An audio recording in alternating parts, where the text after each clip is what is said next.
He scores!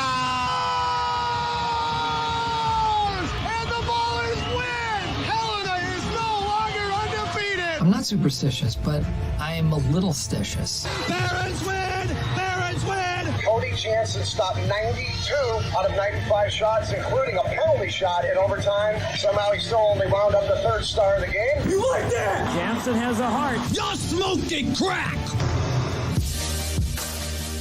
I think Stephen A. does a great job of describing how wild people are feeling. But hey, the sun comes up. It's a beautiful day in Alberta. It's Cody Janzen coming to you live from the Pro Rock Broadcast Studios. Yes. We are World Hockey Report. I'm on Twitter at Janner on PXP. The show's at World Hockey RPT and Tyler Cool at TJKU29. You can connect with us there anytime. World Hockey Report live. You're watching on 12 Ounce Sports Hockey Podcast Network or Zingo TV channel 761. Say what's up. Hop in the conversation because, yeah, there's a lot to talk about here. The Wild gets slapped in game number 5. The Oilers, late comeback, dominated in overtime. The Bruins get steamrolled, and Toronto with a comeback on Tampa. Are the Bolts in trouble? We'll dive into all of that on World Hockey Report here. What is going on, guys? Again, if you got a comment, hop in the YouTube chat. Have a conversation there. It's a beautiful Wednesday. And don't forget, Stanley Cup playoffs means WHROT Challenge. It's back. That's right. We're presented by Player this year. So whenever a playoff game goes to overtime, you have to hop on Twitter and pick your goal scores using the hashtag WHROT Challenge to be entered to win an awesome World Hockey Report prize pack presented by Player. Hammer down the hashtag WHROT Challenge to win today. We had some winners last night. Let me whip it up on Twitter here as well. Shout out to everyone who picked Adrian Kempe, Brian on Twitter, Blackhawks Nation, Alex Micheletti, my guy from Minnesota. Oh boy, do we got a lot to talk about, Alex. But shout out to you for hammering the WHROT Challenge last night and getting yourself entered. Don't forget, the more people that play, the more people that win, the more prizes available. So tell your friends. Get them using hashtag WHROT Challenge. We're not like the Bucci Overtime Challenge.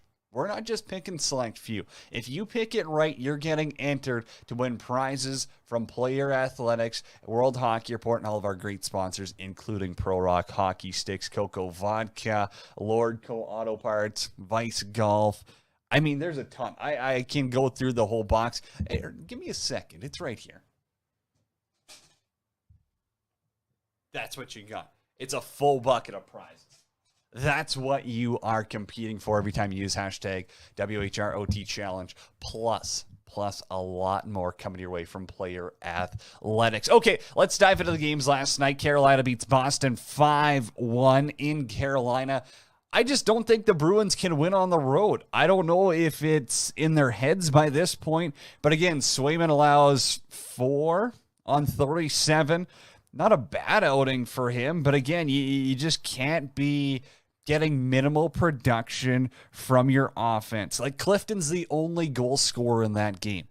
It was a bad effort all around by the Boston Bruins. You need your stars to be better, and it just isn't working out like that. Also, shout out to Seth Jarvis. Remember when the Oilers thought they were getting him? Well, yeah, now he's been a dominant force in the playoffs. 2 goals in game number 5 for the Canes. Kid's absolutely clutch. We're going to talk about it with Sarah Griffin from the NHL. Content at NHL. Sarah Griffin's going to hop on after the break here. We'll talk Bruins, and then we're talking Pens with Jesse Marshall from the Athletic. That's coming up later on in the show today. Toronto beats Tampa 4-3. Huge comeback by the Leafs. They score 3 in the third period. I mean, Matthews with the game winner. Willie Nylander chips in after getting chirped by everyone. Like, say what you want about these kids. They're going through some learning lessons right now.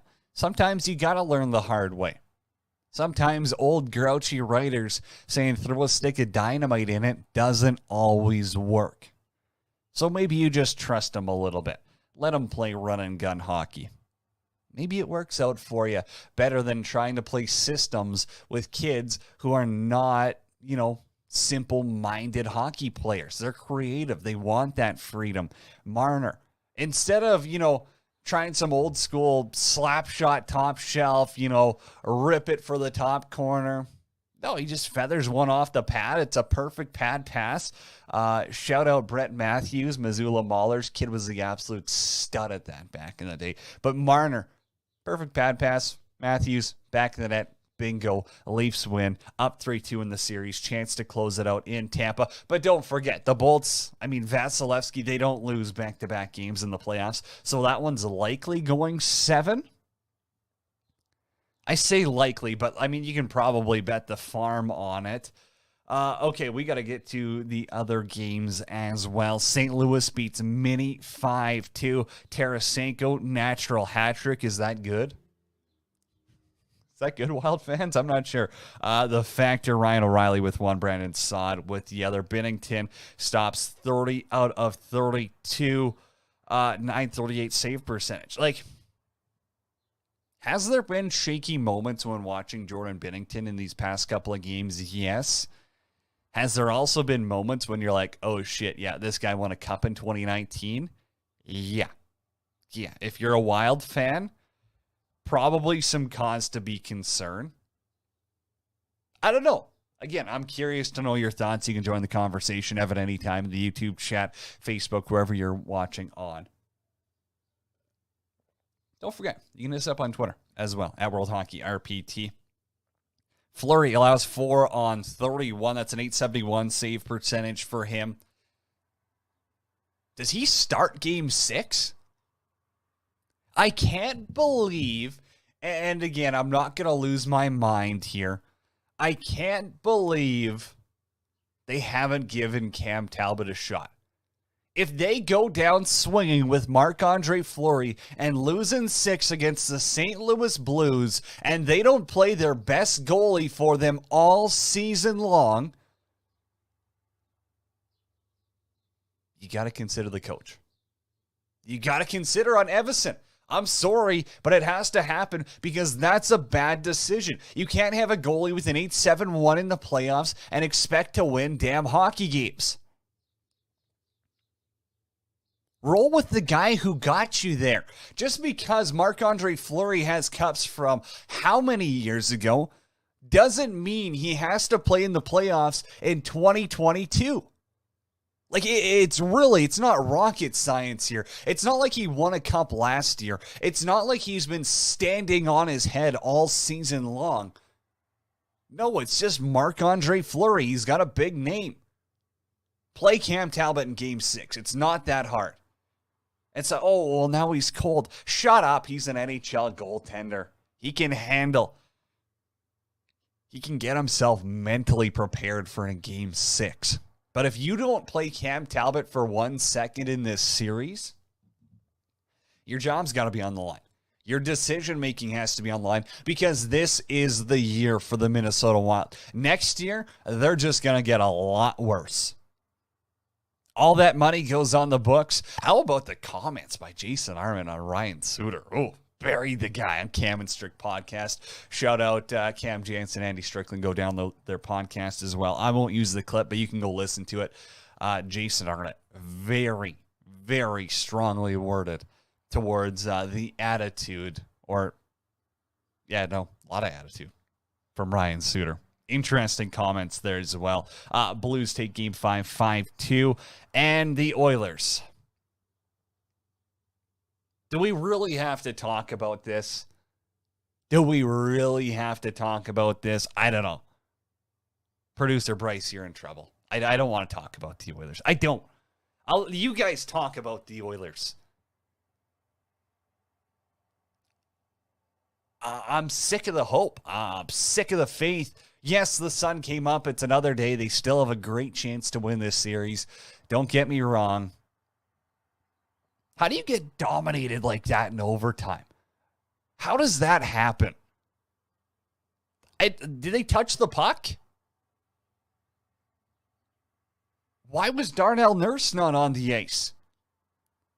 You're $9+ million defenseman. You're not going to stick him on the ice to start overtime? Are you not trying to win?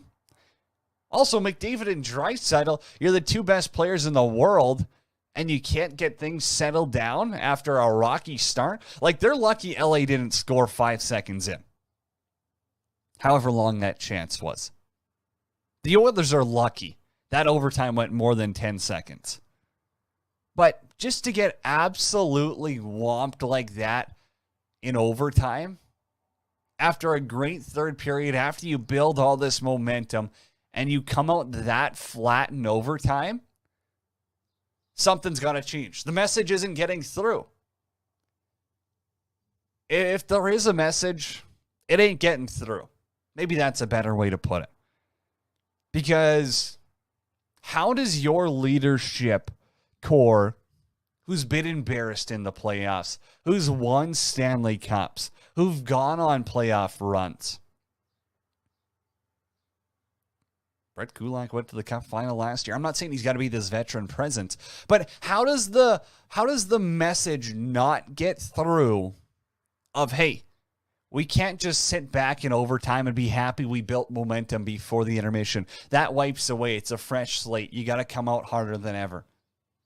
Like, what was said between the third period and overtime? I would love to know. I would love to be a fly on the wall. Because clearly that message didn't get through. I don't think Mike Smith played terrible. Is there probably a couple he wants back? Yeah. Is there probably a couple Jonathan Quick wants back? Yeah, I mean, Quick finished with an 8.57, 24 stomps. Smith with an 8.84 with 38 saves. The thing, okay, we're going to leave it on, well, we're going to leave Game 5 on this. Correct me if I'm wrong. Are Smith's numbers not a little inflated based by how many bad shots LA takes in this series? Like, just muffins they're throwing on goal just to throw pucks on net. Like, it looks like Dustin Brown in 2012. Well, the Kings in 2012. They're just throwing everything on goal, trying to grind, trying to crash and bang. It's not pretty hockey. But, I don't know, does that inflate Smith's numbers a little bit here? Are we giving him too much credit for this series? Because he wasn't great. Was he even good in Game 5? He made some big saves. Don't get me wrong. Like, there is one or two pretty much guaranteed goals. I think the Kings finished with around 5 expected goals in the game, and the Oilers were just around 2. So, yeah, I mean, that would mean that per stats, Smith outplayed Quick, and, I mean, the save percentage doesn't lie either. But I think that there's probably a dozen to 15 saves a game that are just floaters on goal from the Kings, just trying to throw something on net. Not that I'm trying to bury Mike Smith here, don't get me wrong. But, yeah, the Oilers are going to need to turn things around. The good news, they had a great Game 3 in LA. Why don't you just replicate that? It's that simple, right? Hey, I mean, McDavid, Draisaitl, 3-point nights. Draisaitl's obviously playing through something. Like, you know, I don't need to dive into it, but it's pretty clear something is ailing him. McDavid, I said I want to see him steal a game. 2 goals in the playoffs ain't good enough.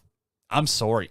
I mean, you can feed me all this, oh, tap in, oh, assist, oh, he's doing this. I want to see McDavid have a hat trick. I want to see McDavid take over a game so that when you look back after 60 minutes, you go, holy shit, the only reason we won was because of Connor McDavid. Excuse the language, but that's what I want you to be saying. And that's what I expect the best player in the damn world to do. Because after that Blues game last night, go on Twitter. Look up Tarasenko. Stole the game. Took over the game. Superstar. Big moment. Vladdy Tarasenko took over the game for the Blues. He's the reason they won. He's clutch. He shows up big in the brightest moments, the biggest stage on the damn road in Minnesota. They're trailing. And Vladimir Tarasenko comes through clutch with a hat trick. That's what I want my superstars to do. Game 6 goes Thursday. I'm done talking about the Oilers. Sick of it. They got to start winning, though. Hey, you still got a chance. Oilers in 7. You got the faith? Let me know, Oilers Nation. Hey, don't forget you find the best player tracking information on Quack Stats. Follow them on social media. Go check out their website and app for more today. Quack Stats, the absolute best in player tracking technology. When we come back, we'll talk Bruins with Sarah Griffin from the NHL and Jesse Marshall from the Penguins. It's Cody Janzen with you. This is World Hockey Report.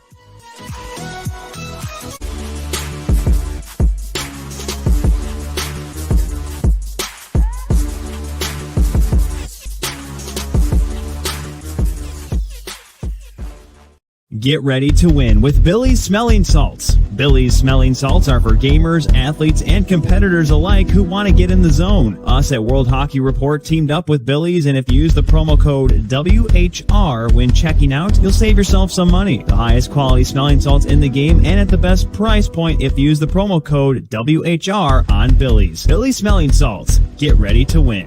Hockey fans, the pursuit for the Stanley Cup is on, and DraftKings Sportsbook, an official sports betting partner of the NHL, has an unbelievable offer for the most exciting playoffs in sports. New customers can bet $5 on any team to win and get $100 in free bets no matter what, win or lose.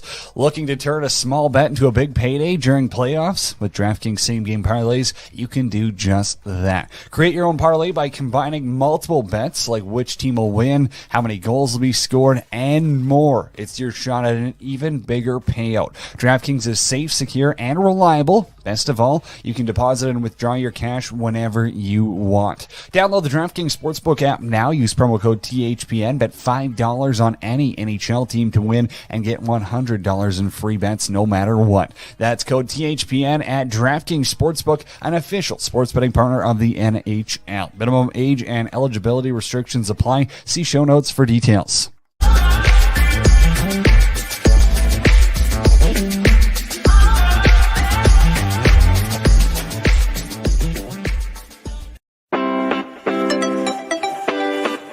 Take your game to the next level with Pro Rock hockey sticks. Pro Rock is changing the way we buy top-of-the-line twigs. They're lightweight, balanced, and provide the perfect kick point, whether you're a pro hockey player or a beer league legend. Pro Rock hockey sticks are made for you. They're at a price point you can't beat, so check them out today at prorock.com.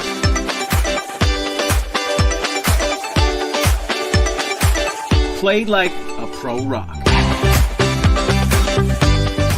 It's Stanley Cup playoff time in the NHL, and if you want to save some money on your next ticket purchase, sign up for SeatGeek and use promo code WHR when checking out. It's that simple on SeatGeek. When you use promo code WHR on your first purchase, you'll save $20.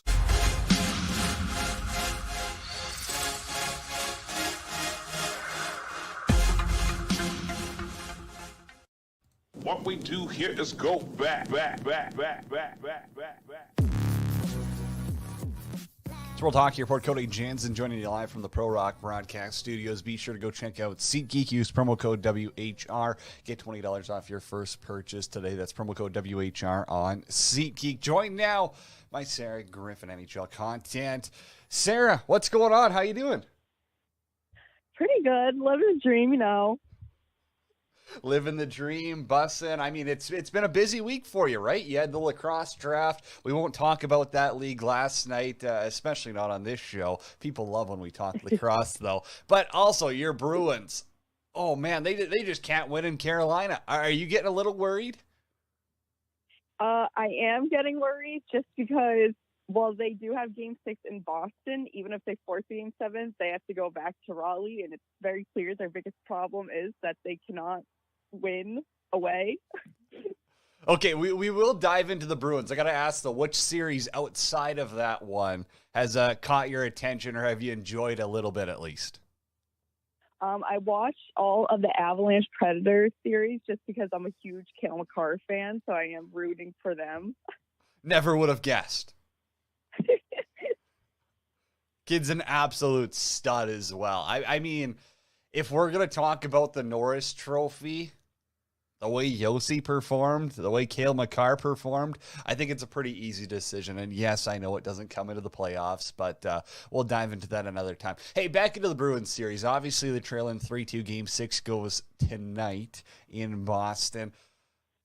Are you, what concerns you the most about the Bruins? Is it the goaltending? Is it the lack of secondary scoring? Where is the big concern, in now a do-or-die situation? For me, it's not so much the goaltending. I think definitely the secondary scoring stuck out for me. They did put back together that top line with Pasta back up there. He was on the second line to start the series. That's where he was for most of the second half of the regular season. And that top line, especially when they were back in Boston, were rolling. But then after that, you really haven't seen anything from any of those other lines, especially any of Taylor Hall. It's almost kind of felt like he's been invisible out there. He's one I think of. Eric Hall also on the second line.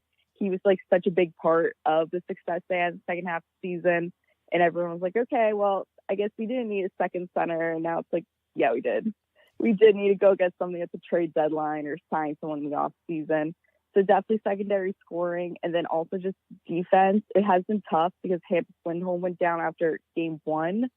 And we were without McAvoy on Sunday, but they still won that game. But I feel like there's also just so little room for error with the Hurricanes. And then also they keep getting these, giving them so many power play opportunities. And obviously the Hurricanes are going to capitalize on that. So what you're saying is you got to stay out of the box. Also, Oilers fans are going to love the shot at Taylor Hall there. I wanted to ask about Hall, though, because, the end of the season, he really started to buzz around the ice a little bit, and now it's kind of gone cold. What's the issue with that second line?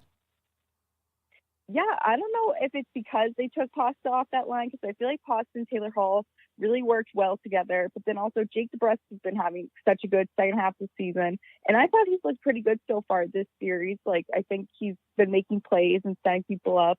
He has these little mistakes every now and then. But I think especially with guys like Taylor Hall and Eric Halla, who we know they can perform up to second line standards, it's just been weird to see them completely go flat. And it's unless the top line's out there, there's just no chance of anyone scoring. Last night, the only person to score was Connor Clifton.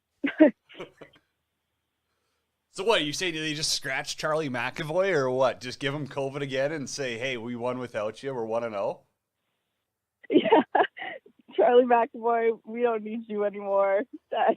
That win on Sunday was probably the most dominant win out of those 2 wins they do have. So, but yeah, I don't know what's going on. It's unless the top line's out there, I'm pretty much all right, nothing's happening here. It's kind of crazy, though, when you look at McAvoy's numbers. He's averaging almost 5 minutes per game more than anyone of time on ice. I don't know. When I see that, I start to question the coaching. Do you think Bruins fans are doing that too, or is it just me overreacting at stats? Oh, no, I definitely think if they lose this series, there's going to be a lot of people around here calling for Bruce Cassidy's head because they need to have a scapegoat in the situation.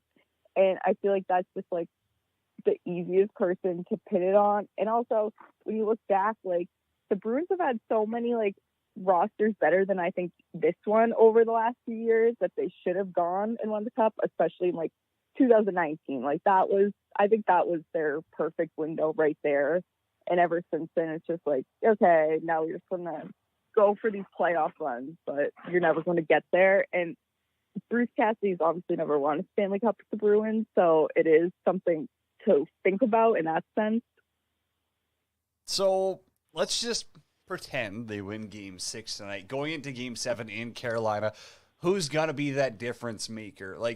I would assume it's Swayman who goes between the pipes. He might as well get the kid experience, in my opinion. But, can Brad Marchand steal you a Game 7 still? Obviously, he's leading in points right now.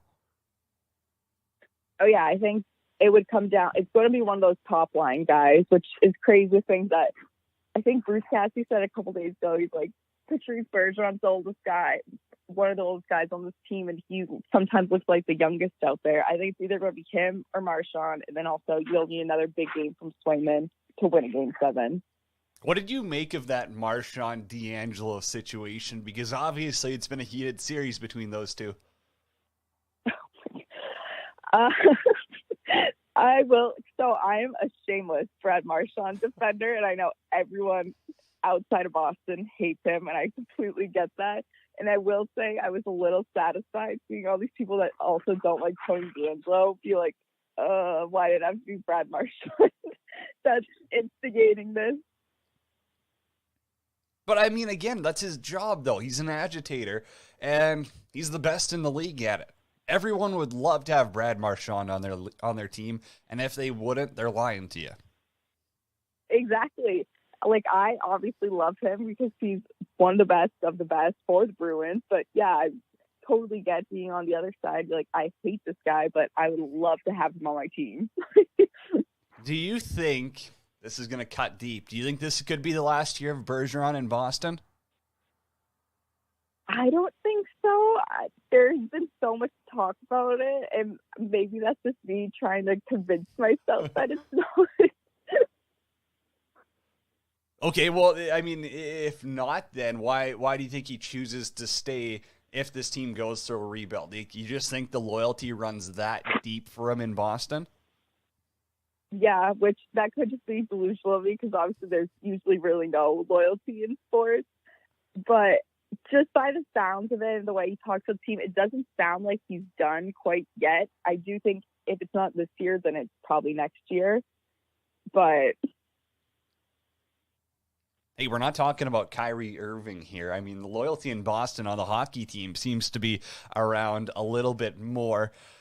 I guess looking at the future then, if this dynasty comes to a close and they do end up, losing out in the first round here, do you put a stick of dynamite in it and blow it up and start building for the future, or, put your GM hat on, Sarah? I do think this roster, even if they do make it past this first round, I think just in general, this whole team's going to look very, very different come next year.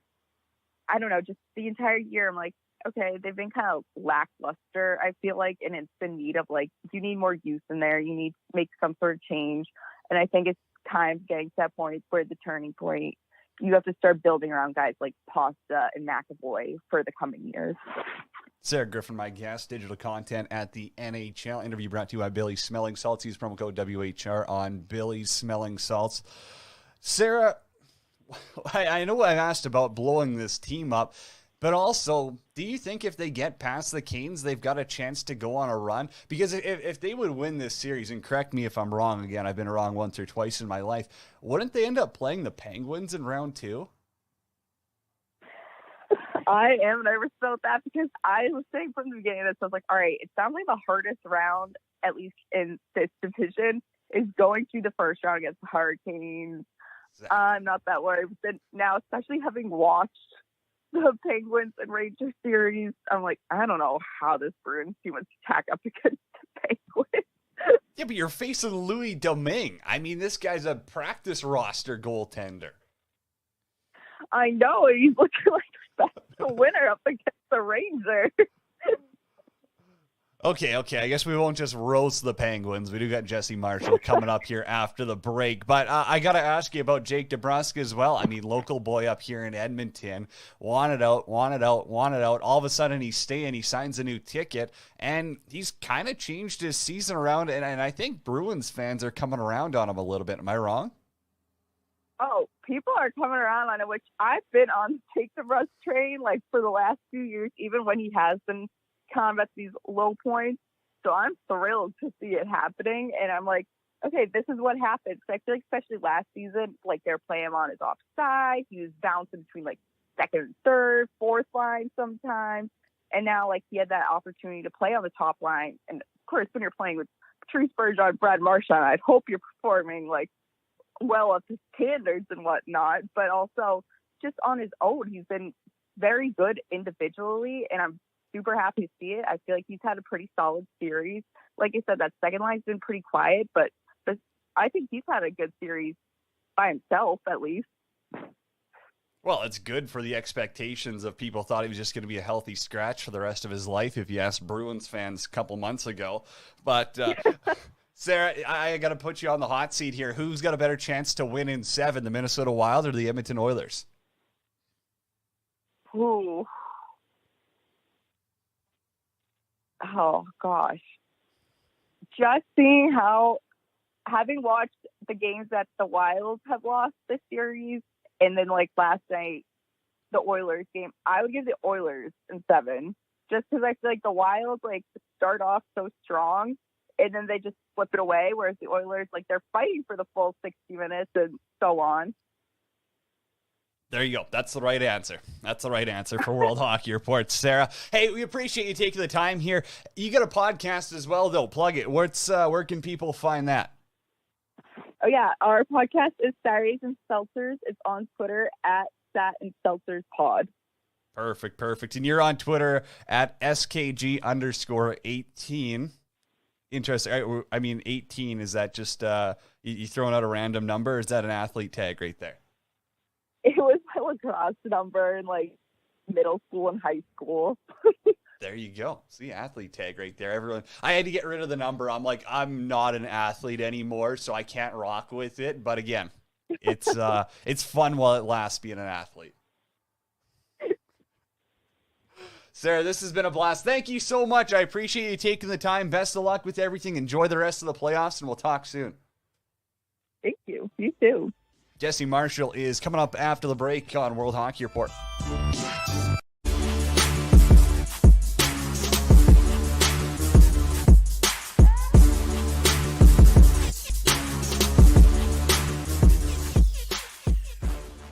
Get ready to win with Billy's Smelling Salts. Billy's Smelling Salts are for gamers, athletes, and competitors alike who want to get in the zone. Us at World Hockey Report teamed up with Billy's, and if you use the promo code WHR when checking out, you'll save yourself some money. The highest quality smelling salts in the game and at the best price point if you use the promo code WHR on Billy's. Billy's Smelling Salts. Get ready to win. Hockey fans, the pursuit for the Stanley Cup is on, and DraftKings Sportsbook, an official sports betting partner of the NHL, has an unbelievable offer for the most exciting playoffs in sports. New customers can bet $5 on any team to win and get $100 in free bets no matter what, win or lose. Looking to turn a small bet into a big payday during playoffs? With DraftKings same-game parlays, you can do just that. Create your own parlay by combining multiple bets like which team will win, how many goals will be scored, and more. It's your shot at an even bigger payout. DraftKings is safe, secure, and reliable. Best of all, you can deposit and withdraw your cash whenever you want. Download the DraftKings Sportsbook app now. Use promo code THPN. Bet $5 on any NHL team to win and get $100 in free bets no matter what. That's code THPN at DraftKings Sportsbook, an official sports betting partner of the NHL. Minimum age and eligibility restrictions apply. See show notes for details.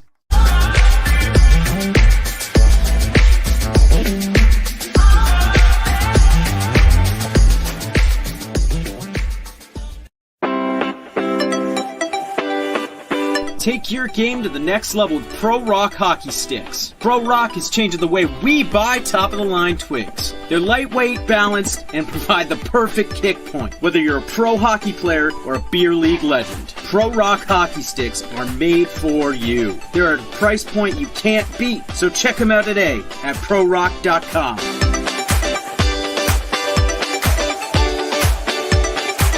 Play like a Pro Rock. It's Stanley Cup playoff time in the NHL, and if you want to save some money on your next ticket purchase, sign up for SeatGeek and use promo code WHR when checking out. It's that simple on SeatGeek. When you use promo code WHR on your first purchase, you'll save $20.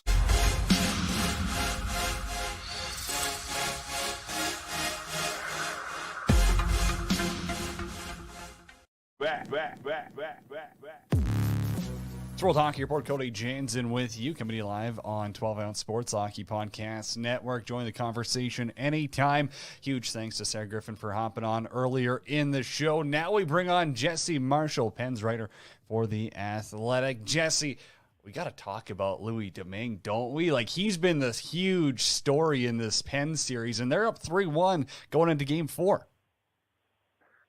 Yeah, I mean, it kind of, I think it kind of starts and ends there for me. I think for everybody really, that's been, I guess you're trying to think back even, in the annals of, my mind and in history, of times that a team has, done this in any round really of the playoffs with a third string goalie.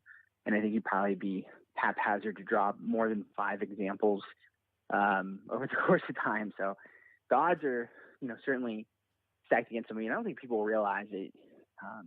He didn't really play a lot this year. It was kind of like really stagnant for most of the season and cold for most of the season. So to be called upon, the situation that he has been and the way that he has been, it's been quite remarkable. I don't think he's had to, be anything really amazing in his time. He's had to just be average. I think that's really all the Penguins need. But that's exactly, I think, what they've gotten out of him and some, especially in Game 4 is I think the one where he really shined the most.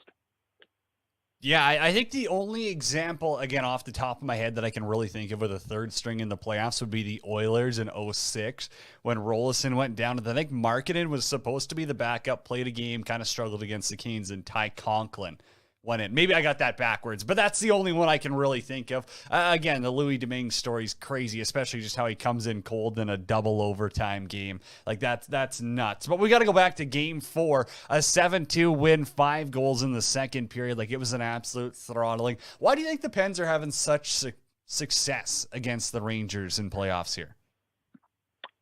So I think one, they're an experienced group. I mean, the core of this team's been through 4 finals, 4 deep runs, another conference finals run on top of that. So, as far as knowing what it takes to get it done at this time of the year, they have, I think, the advantage in the Rangers young team over that young team in spades. But I think it's just, there's something amiss going into the playoffs with the Penguins, something that made me pick the Rangers in 6. It was that forecheck that, the Penguins sort of live and die on, their ability to get up ice and disrupt the other team was just missing. When it was missing, they were getting, they were getting eaten alive. It's kind of getting beat up on. And I think, in particular, really, down that stretch run, it was difficult on them. And they were not really in tune with their game. I think Mike Sullivan was frustrated. They didn't really have the trappings of a team that looked poised to make, anything other than a whimper in the postseason. That's all changed. I think they found their game. They found their rhythm. They've gotten back to their forecheck. All the hallmarks are there. It's really just, to me, it's a reset to what made them successful 4 or 5 months ago. It's getting back to those basics and really embracing the way that the coach wants the team to play the game. Jesse, you really don't have to admit you picked the Rangers on here. We weren't going to blow you up or anything. Jesse Marshall, my guest from The Athletic. We got to talk about Crosby and Malkin because are they on 2017 form? Can I say that? I'd probably go back even further than that. I said earlier today, I think 2012 form. Okay. It's probably right. Yeah, they've rewound the clock a good 10 years. When you look at the playoff point totals right now, and Sidney Crosby's right up there, near the top, at the top of that mountain. I posted on Twitter that last night in Game 4, his unit had controlled a total of 92% of the expected goals in the contest. Cumulatively over the course of the series, that's not been as extreme, but you're looking at him controlling about 3/4 of the game. That's a recipe for disaster. You can go back to the Nashville Predators a couple years ago in 2017 and ask them about that. They tried to live that way for 6 games and it didn't work.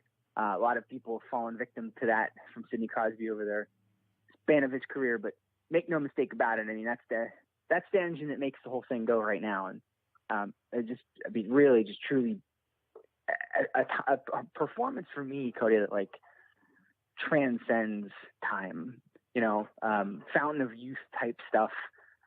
He, not to bemoan the general hockey media, but Sidney Crosby wasn't a story in 2022, right? There were a lot of things that happened. Austin Matthews, Alex Ovechkin, all these guys, they were all stories and they all did great things, but nobody paid real attention to see. He came back late He had a wrist surgery. He was off for the first couple, months of the season. And then like he went about his business as a point per game player at 34, and everybody kind of just scoffed at him like, that's fine. He's doing his thing. But I think this is for me anyway, a general, and I know I realize you asked me about Malkin too, and I haven't even discussed him, but for me, this is like a general reminder to everybody of what is going on in Pittsburgh on a regular basis. This is an every night thing. The Crosby that has the third eye in the back of his head and is distributing the puck like a wizard, changing the tempo of the game, still reaching into his bag of tricks to beat people in a one-on-one individualistic nature. It's the whole thing. It's the classic gamut, that we've come to expect from him. And I think that's what makes it fun, right? It's nostalgic, it's vintage. I think it's something people have wanted to see for a couple years now, and they're finally kind of getting back to it again after, some really frustrating first round exits. Or were you surprised to see Malkin come back to this form? No, I guess there's always the question, right? Anytime somebody gets hurt and has, a nagging lower body injury that they're dealing with, you always have that question, right? Like, what form are you going to see them in? But I think that they had that time to reflect during the suspension, right? Where he kind of like, I think stewed in what he did for a little bit and was chomping at the bit to kind of get back. And now he's kind of just, I think in the grand scheme of things, right? And you look at all the storylines in the series, Louis, you talked about Louis Domingue, we talked about Sidney Crosby, Chris Letang's been revolutionary, I think, defensively, John Marino. Malkin's not really getting the huge spotlight, but I think he's been consistently even throughout the series. Analytically, I think the data backs that up. Maybe hasn't had the pop, the goals, and the wow moments of a Crosby line as a whole, but individualistically, I think he's been good. And if Rickard Rakell's back soon, that's just going to really help him out even more.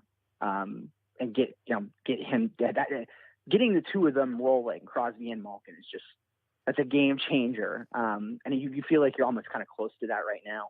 Rakell could be the straw that stirs the drink there. Talk to me about Jake Guentzel. I mean, this kid's obviously, he's got a touch to score, but what makes his game so special that, he can play with some of the best players in the world easily?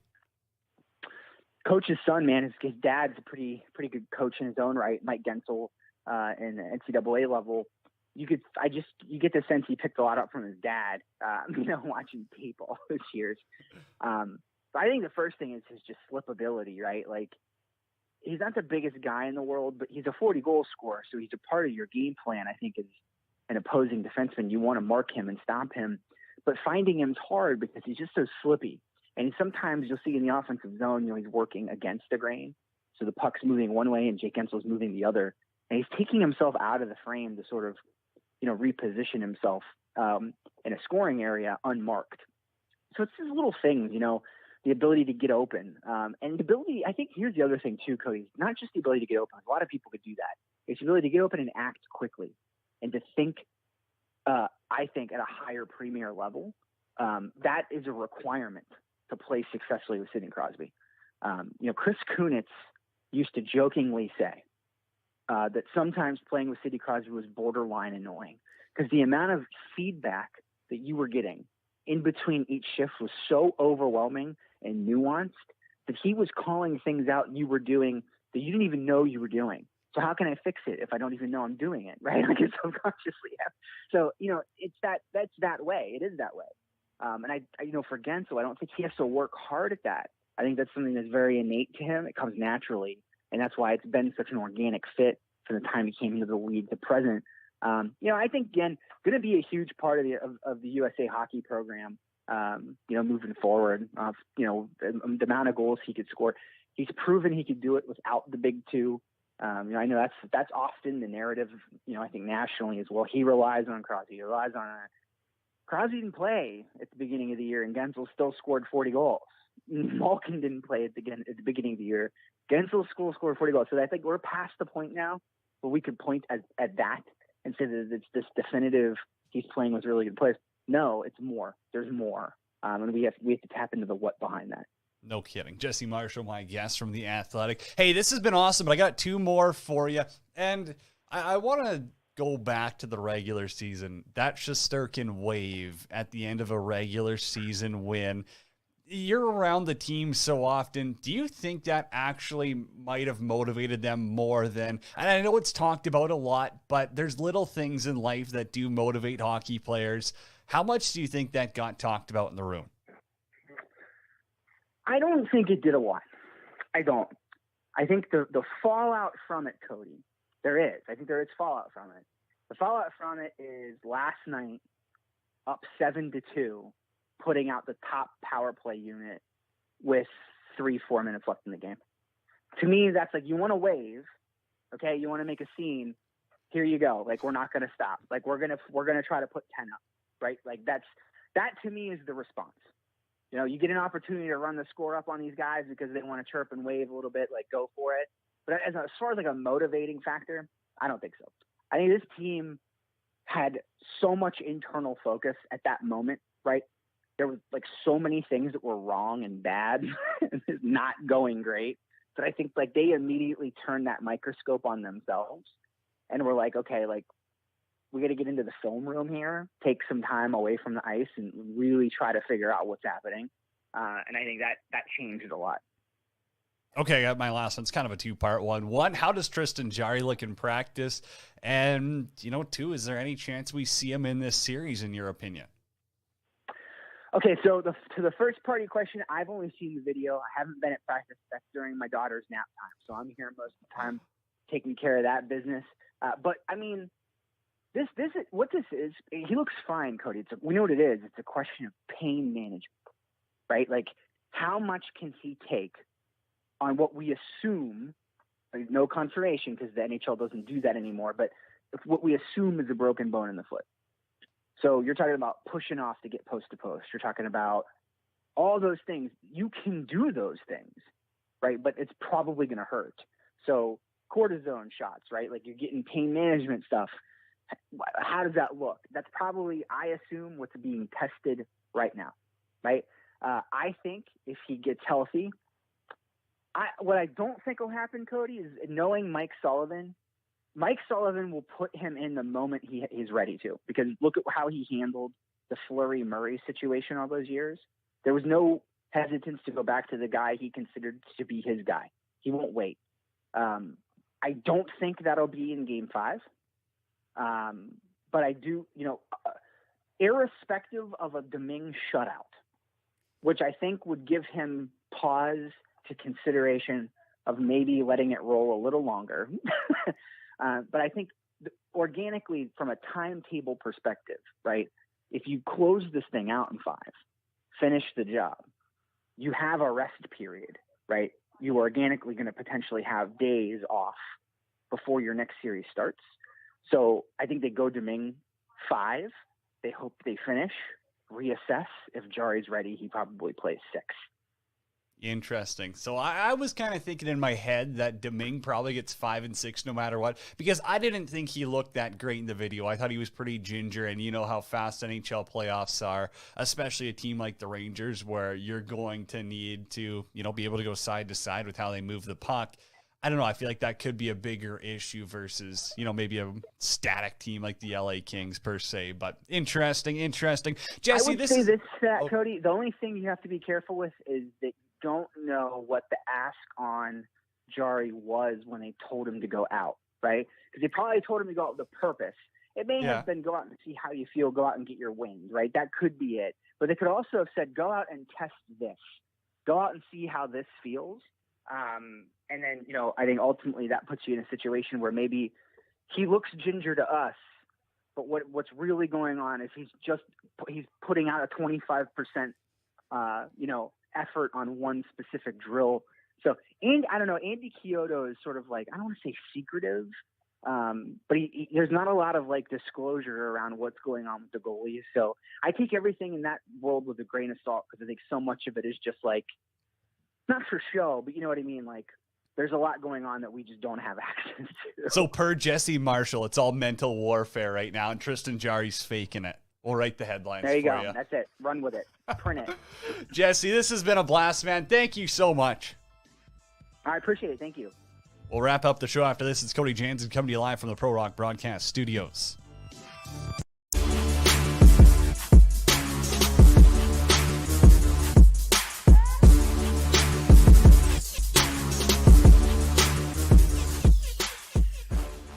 Get ready to win with Billy's Smelling Salts. Billy's Smelling Salts are for gamers, athletes, and competitors alike who want to get in the zone. Us at World Hockey Report teamed up with Billy's, and if you use the promo code WHR when checking out, you'll save yourself some money. The highest quality smelling salts in the game and at the best price point if you use the promo code WHR on Billy's. Billy's Smelling Salts. Get ready to win.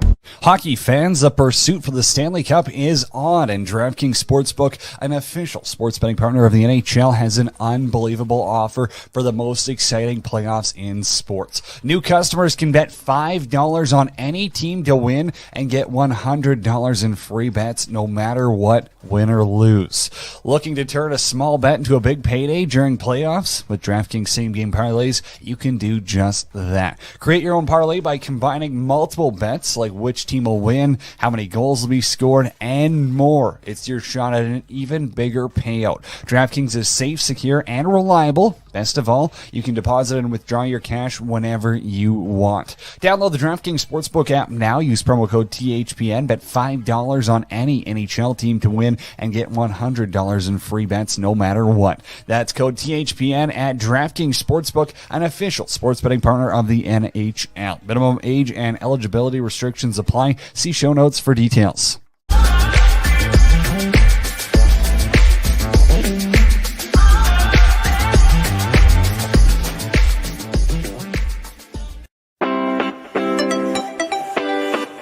Take your game to the next level with Pro Rock hockey sticks. Pro Rock is changing the way we buy top-of-the-line twigs. They're lightweight, balanced, and provide the perfect kick point. Whether you're a pro hockey player or a beer league legend, Pro Rock hockey sticks are made for you. They're at a price point you can't beat, so check them out today at prorock.com.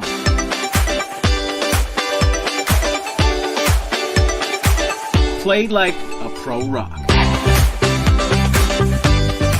It's Stanley Cup playoff time in the NHL, and if you want to save some money on your next ticket purchase, sign up for SeatGeek and use promo code WHR when checking out. It's that simple on SeatGeek. When you use promo code WHR on your first purchase, you'll save $20.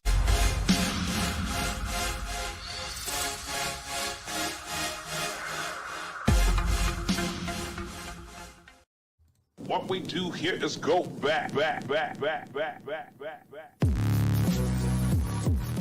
Huge thanks to Jesse Marshall and Sarah Griffin for hopping on the show today as we wrap things up on World Hockey Report. Thanks for tuning in wherever you are watching from the Hockey Podcast Network, 12-ounce sports, or Zingo TV. It's Cody Janzen. Follow me on Twitter at Janner on PXP. The show's at World Hockey RPT.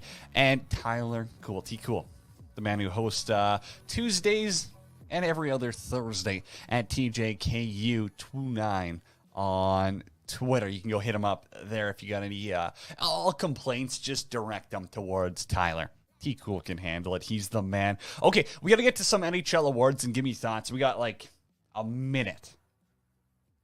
Yeah, about a minute or so. Okay, defenseman for the Norris, Cale Makar, Roman Josi. Totally drawing a blank on the third. Might be, is it Adam Fox? I don't even know. I'm just absolutely drawn. I was going to go off memory here. It really doesn't matter. It's between those two. Roman Josi's probably going to win because the idiots voting just like take it as a stats award. So it's just the highest scoring D-man. And so, but I mean, the best defenseman in the NHL, no doubt about it, it's Cale Makar. Like, let's be real here. Your Vezina finalists, Markstrom, Shesterkin, and Saros. Shesterkin had the best numbers. Markstrom probably had, one of the best seasons in a sense of, I mean, if you're going to look back on it, you'll be like, well, Shesterkin was great, but he sucked in playoffs. Markstrom, at least they got a chance to come out of the first round and, go on an actual run. Saros, obviously, his year gets cut short. Injuries, that sucks. So it's likely Shesterkin's to lose. But I think Markstrom, joins the conversation. And the Calder Trophy finalists are out as well. Bunting, Seider, and Zegras. This is Seider all day long. Like, no chance Bunting gets in. Just because he wears a Leaf sweater doesn't mean you deserve to be a finalist. And Zegras, great player, great guy for the league. He ain't Moritz Seider right now. So, I don't know. I think it's Seider's to absolutely lose. Okay, we got to dive into tonight's games, though. There is 3 games on tap in the Stanley Cup playoffs. Pittsburgh at New York. The Garden's going to be buzzing. Rangers playing for their lives. It's clear you don't start Georgiev here. Like, obviously, Shesterkin's getting the start. But at what point do you consider going to Georgiev? If Shesterkin has a rough start. I don't know. Could the Pens win this in 5? And if they do win it in 5, as Jesse said, that's huge because that's a rest period for Tristan Jarry. You can, kind of say, hey, Louis, thanks for getting us this far. Yeah, Jarry's going to be our guy. We're just going to hammer him with cortisone every single morning. Interested to see how this one plays out. Again, if you got a prediction, hit us up in the conversation. Washington at Florida. I mean, kind of impressive. Washington's at 2-2 so far in this series. I think you hammer Florida in regulation on this one, though. Their offense, it ain't going anywhere. Washington's still skeptical between the pipes. Let's be real. And then Dallas is in Calgary. That series tied at 2 apiece as well. I like the Flames at home. Their offense kind of started to figure it out in Dallas in Game 4. I don't mind that one. Like, if I'm betting again, probably you take the under 6.5. Like, just buy up a little bit over the 5.5. Give yourself that little bit of a cushion just so that you don't have to, stay up till midnight watching the game, worrying, sweating out on over 6.5 or over 5.5. Just buy up to 6.5. Have yourself a nice sleep. Enjoy that one. Flames on home ice, so they should win in regulation. I think they're going to finally solve Jake Ottinger. I think this one, dare I say, could be done in 6. I think so. I'll leave it at that. Flames, they're getting it done tonight on home ice. Huge thanks, though, once again to Sarah Griffin, Jesse Marshall for hopping on the show today. And don't forget, if you missed any of it, conversation, the podcast is going to be up on the Hockey Podcast Network. You can download the podcast wherever you get your podcast from. Don't forget, support Pro Rock, support SeatGeek, DraftKings, Billy Smelling Salts, Quack Stats, Player Golf, everyone who makes this show possible. It's World Hockey Report, and we will see you. Well, I guess Tyler's going to talk to you tomorrow. I'll see you next week. Same time, same place. Everyone, as always, be kind, be better.